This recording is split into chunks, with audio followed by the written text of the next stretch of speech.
Olá, estamos aqui com mais um programa É Tudo Questão de Atitude. E como você sabe, a gente fala nesse programa sobre diversas saúdes. A saúde financeira, a social, a emocional, a educacional. E hoje a gente vai falar de uma... eu acho que são todas as saúdes juntas, mas uma saúde importante que é educacional. É informar as pessoas sobre algo que muitas vezes nos atormentam muito. E eu tô com uma pessoa especial que eu vou entrevistar hoje aqui, que eu conheci há muito pouco tempo, mas eu conheci no momento de desespero. Minha filha sentiu uma dor muito forte, foi para o hospital e ninguém descobriu o que ela tinha. Aí chegou até mim o Dr. Márcio Miranda, cirurgião pediátrico. Se apresenta pra gente, vai, doutor. Eu sou Márcio Miranda, filho de cirurgião, e minha mãe também era ginecologista. Então eu não tive muita oportunidade de escolha. Eu segui bons exemplos na minha vida. Eu acho que é importante a gente seguir exemplos de vida, exemplos do coração, e não tive outra opção e decidi ser médico. Hoje eu sou professor universitário, sou professor da Unicamp. Atualmente eu sou coordenador da cirurgia pediátrica da Unicamp e faço o que eu gosto. Acho que não tem mais nada para dizer. E a gente percebe logo que ele faz o que gosta, e eu percebi muito, doutor, aquele dia, porque passaram vários médicos pela Gabi, e uma hora eu dei um piti lá, porque ela estava 5 dias no hospital, e ninguém descobriu o que era, e no final era uma apendicite de grau 3, e a Gabriela estava com muita dor, e eu vou contar essa história para vocês, porque é até interessante. O doutor Márcio fez a cirurgia da Gabriela, e ela ficou bem, e naquela noite eu dormi no hospital, e sonhei que eu tinha escrito um outro livro, e quem tinha feito o prefácio do livro era o Dr. Márcio. E aí, no outro dia de manhã, acordei te fazendo convite, né? Aí até a Gabi falou, mãe, ele não vai aceitar, mãe, ele é médico. E ele falou assim, não, lógico que eu aceito. Você já tinha escrito outros livros, né, doutor? Você já escreveu vários livros, né? Não, normalmente o médico, ele tem que escrever, apesar da letra ser ruim, hoje em dia a gente usa o computador, né? Mas a gente escreve livro técnico.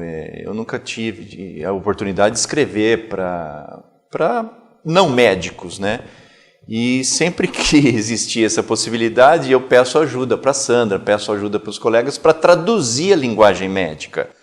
Mas isso a gente treina bastante, né? A gente treina a conseguir se expressar, conseguir levar informação para o paciente sem termo técnico, e sim muito mais termos humanos, termos que o paciente consegue entender. Isso é importante, né? Sim.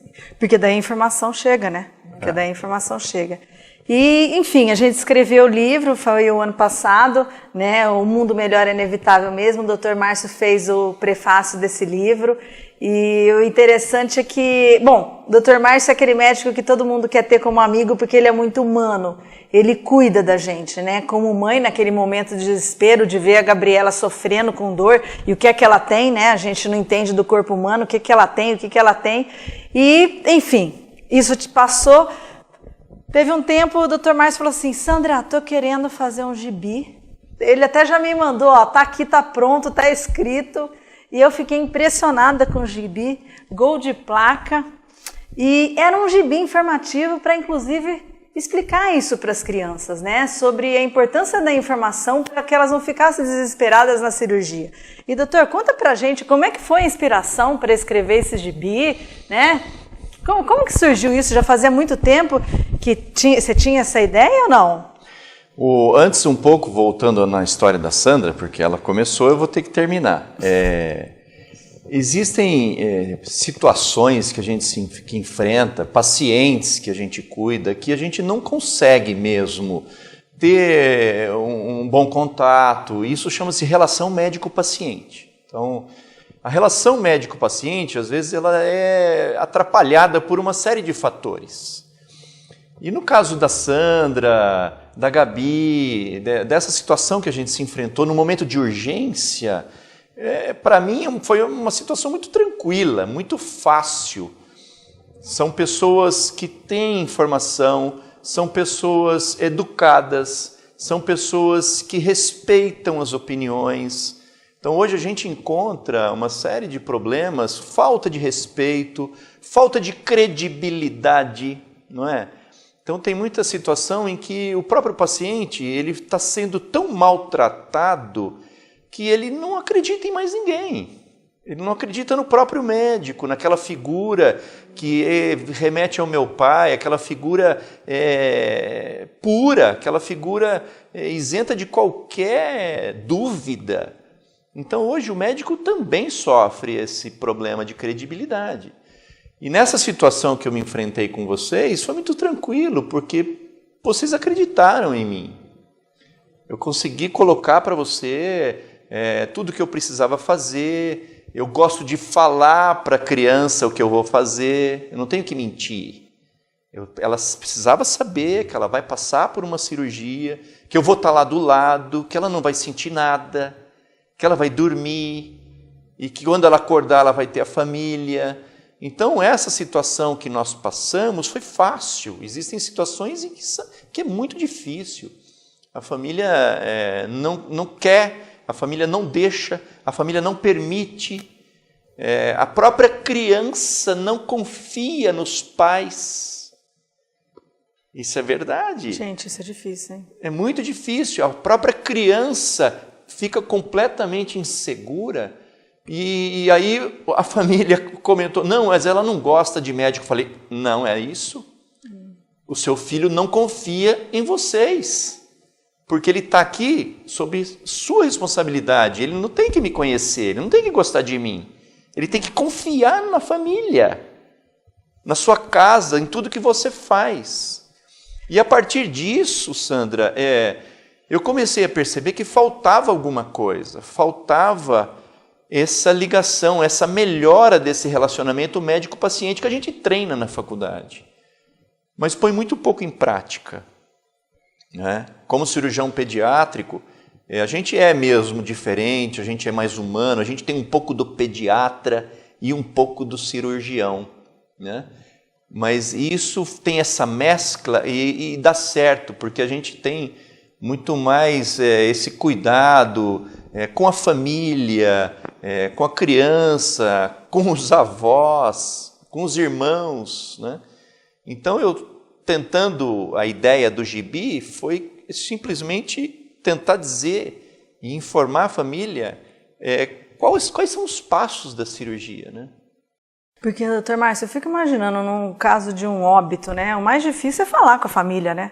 O mais difícil não é fazer a cirurgia ali, é você falar para a família, olha, ou a consequência daquela cirurgia, né? Que muitas vezes foi realmente o que eu senti com o doutor Márcio e é que eu sinto com os médicos, né? Por que ele quer fazer errado? Ninguém quer fazer errado, mas tem situações que acontece errado, né? E muitas vezes a família não entende isso, né? E isso é tão importante que a gente chama hoje de evento adverso, né? Os eventos adversos, eles são muito comuns e são muito comuns em hospitais. O hospital é um lugar que acontece evento adverso. Evento que você não espera, eventos que você poderia evitar, e isso a gente trabalha bastante também nessas reuniões, chama reuniões de mortalidade. Isso é importante para o médico, não é punitiva. É você pegar um caso que não deu certo e você colocar esse caso em discussão para que não aconteça de novo. Mas isso vocês fazem dentro do hospital, dentro com os do hospital, residentes? Com os residentes, com todos os envolvidos, com a família não, mas em geral a gente coloca para a família quais são os resultados disso, né? Uhum. E tudo isso quer dizer o quê? Melhora de qualidade de serviço, melhora de qualidade de atendimento, aproximação da medicina ao paciente, e o gibi faz isso, né? O gibi aproxima a família da parte médica, com essa linguagem tranquila, né? Com essa linguagem até de certo ponto de brincadeira, que na ideia que eu tive de fazer uma coisa muito quadrada, escrita, tópicos, né? E aí veio a ideia do gibi, né? Eu falei assim, não, vamos tentar fazer uma linguagem que a própria criança entenda. Quem não leu gibi na vida, né? Eu tinha uma coleção muito grande de gibi, adorava gibi. E ele é de fácil leitura, fácil acesso, né? Agora, doutor, quem está assistindo a gente e quer ter acesso ao gibi, como é que faz? Como que é? Vocês estão distribuindo? Você está levando isso em alguns hospitais? Como que é? Nós fizemos em conjunto com a nossa editora, que é a Sandra, e o Fábio, que é o desenhista, né? Que foi... Primeiro, Sandra, eu acho que vale a pena a gente dizer que eu pensei num projeto muito pequeno, né?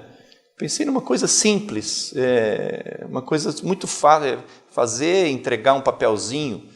Quando o Fábio, que é um pai de um paciente, me entregou o desenho que ele fez, eu fiquei bem impressionado. Eu falei assim, uma qualidade muito boa. Eu não vou poder fazer algo pequeno.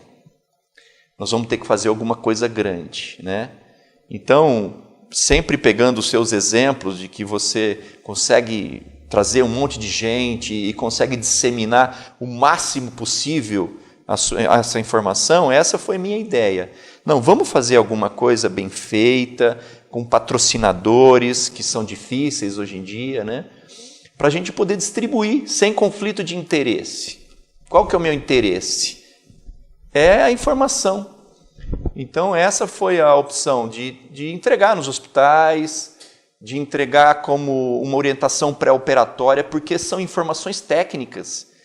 Se a criança lê, se a família lê, diminui muito o risco de ter um evento adverso. Que qual é o principal evento que a gente pode ter num momento cirúrgico?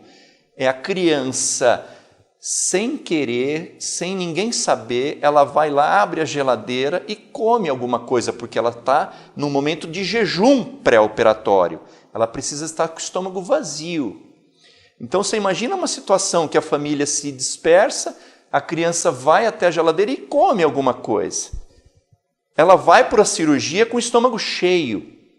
E nesse momento que ela vai estar sendo feita a indução da anestesia, o começo da anestesia, se ela vomitar, ela pode aspirar.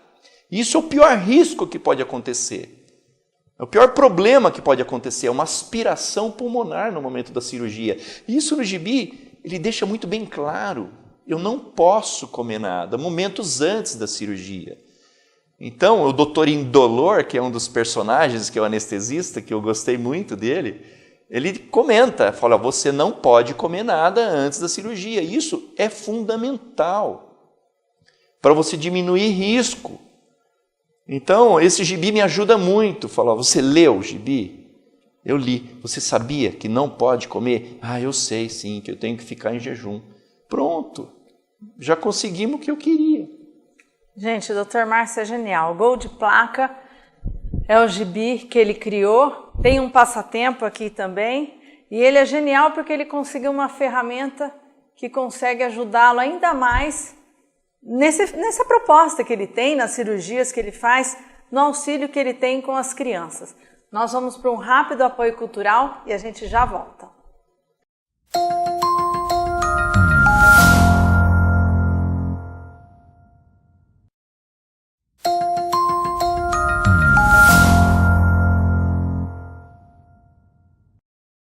Estou aqui de volta com o Dr. Márcio Miranda, ele é cirurgião pediátrico e fez uma ideia genial para a gente de um gibi que se chama Gol de Placa. Mas eu tenho certeza que esse aqui é só um primeiro, né, doutor? Me conta, quais são os planos aí para o futuro? Já escreveu outro já ou não? Eu acho que parece que quando a gente começa a escrever e tem uma aceitação, né? Deve ser duro você escrever alguma coisa e ninguém gostar de ler o que você escreve, né? E eu senti que isso foi bem-vindo pela sociedade que a gente vive. O meio médico não é um livro que vai ter uma aceitação para a população em geral, mas pessoas que vão vivenciar esses passos da cirurgia, eu acho que foi muito bem aceito e isso estimula a gente, né? Sim, sim.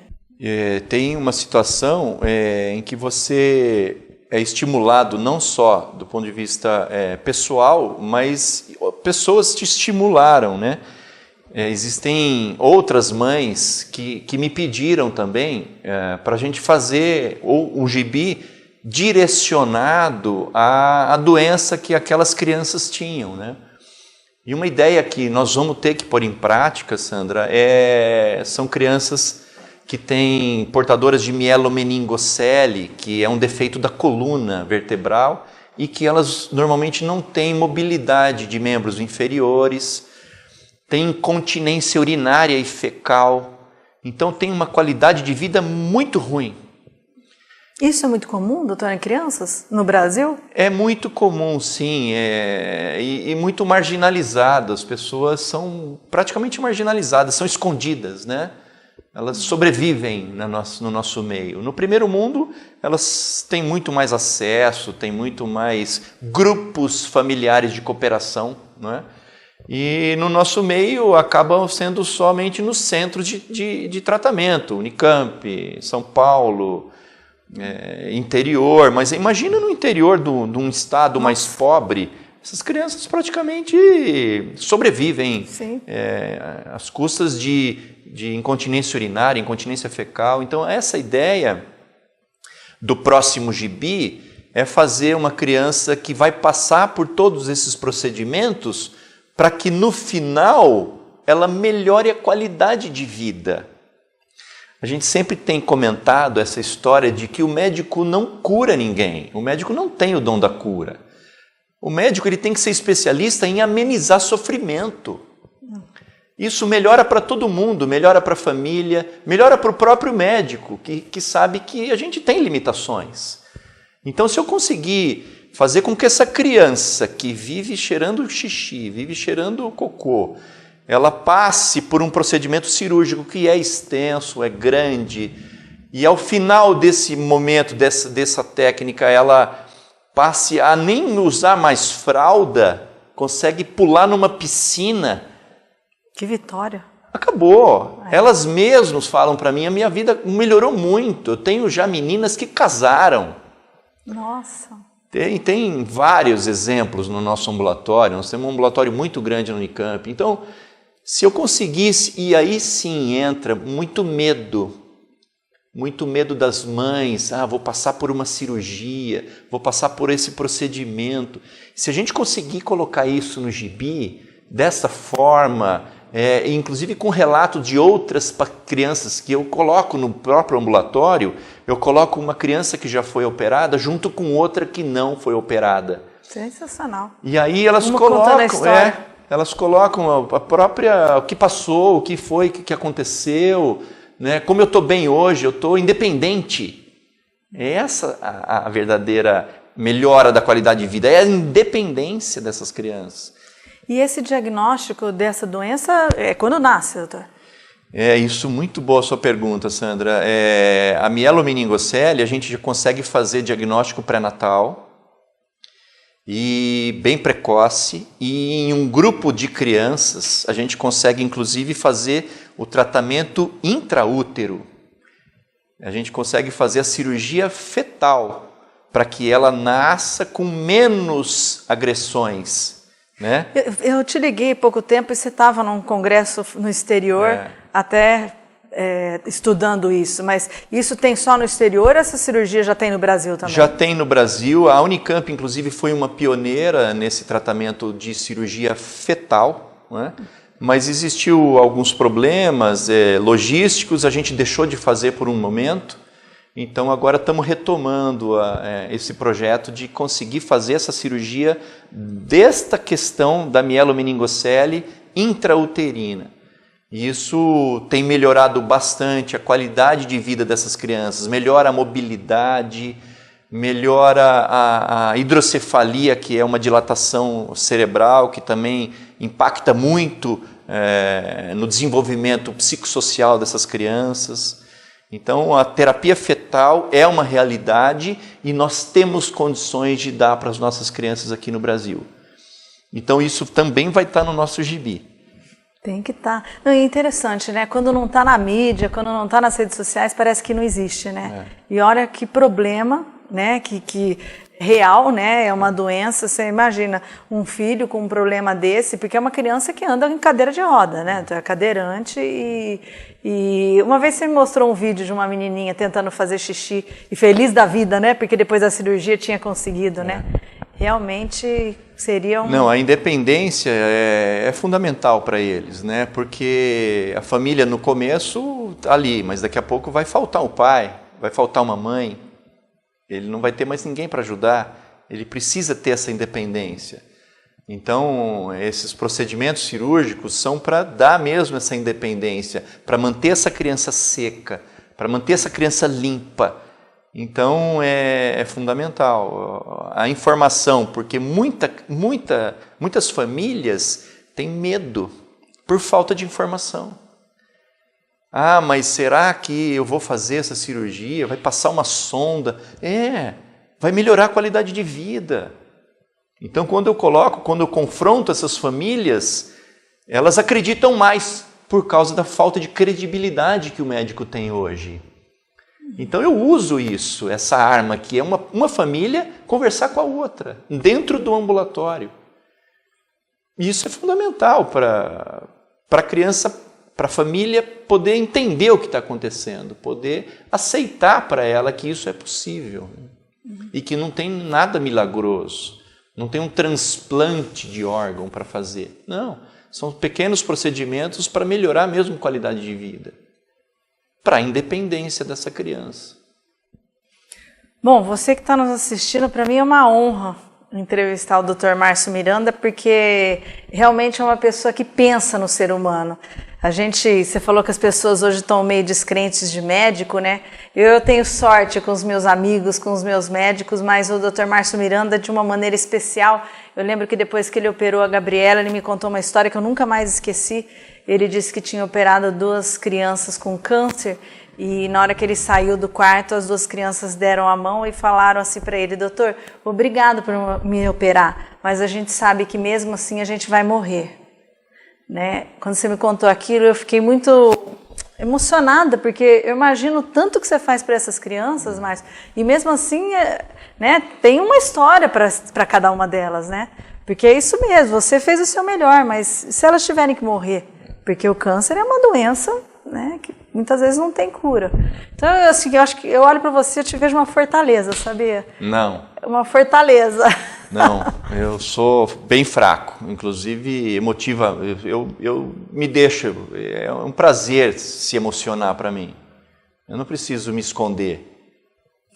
Chorar com uma família não é problema nenhum para mim, mas é difícil no começo da profissão. Né? Você não se permite, você tem que ser profissional. Eu não tenho problema nenhum quanto a isso. Outra coisa interessante que eu aprendi é falar não sei. É muito difícil falar para um paciente, não sei. O paciente traz um monte de dúvidas, um monte de problemas, um monte de exames, já consultou com o Dr. Google e vem para você e você fala, não sei. E isso dá uma segurança tão grande para o paciente, porque depois do não sei vem, mas eu vou descobrir. Então eu não preciso mentir, eu não preciso inventar um monte de situações. Não, eu simplesmente não sei. Eu não sou obrigado a saber de tudo. Mas eu vou descobrir. O problema agora está comigo. Então isso é importante o médico saber, o médico mais jovem saber disso. Né? O médico mais jovem, a hora que ele forma, ele se aproxima, parece um semideus, né? Então ele tem que ter humildade. E essa humildade eu adquiri no Boldrini, tratando de criança com câncer. Sabendo que eu não estou preparado para a morte, eu não estou preparado para essas situações graves. Eu tenho que estar preparado para uma situação de emergência. Aí sim, eu tenho que salvar aquela criança da vida. Mas a morte eu não estou preparado e nunca vou estar preparado. Acho que ninguém está preparado para a morte, para essa decisão. Eu tenho que estar muito bem claro para a família de que a morte pode acontecer. Não é? Isso é importante, a informação. Principalmente numa cirurgia grave, uma cirurgia de grande porte, numa cirurgia de câncer. Eu tenho que informar a família de que é possível que a morte venha, que é possível que aconteça esse desfecho o pior possível. Não é, obviamente, o que ninguém quer. Mas a família tem que saber que isso é possível, né? E isso é importante. Ai, tô até aliviada que acabou o programa. Porque eu já choro no final das minhas palestras. Hoje eu ia chorar aqui no final do programa. Que o Dr. Márcio é uma pessoa realmente incrível, muito humana e que salva a gente antes da cirurgia ser feita, inclusive. Ele salva o nosso coração desse desespero de o que vai acontecer com meu filho, com meu familiar. Então eu quero te agradecer muito pela entrevista de hoje e vamos para o próximo gibi, tá? Eu que agradeço de poder estar aqui, é gostoso falar para quem quer ouvir, né? Então, tomara que a gente tenha agradado de alguma forma. Com certeza. E a você que nos assistiu hoje, te espero no próximo programa. Até lá!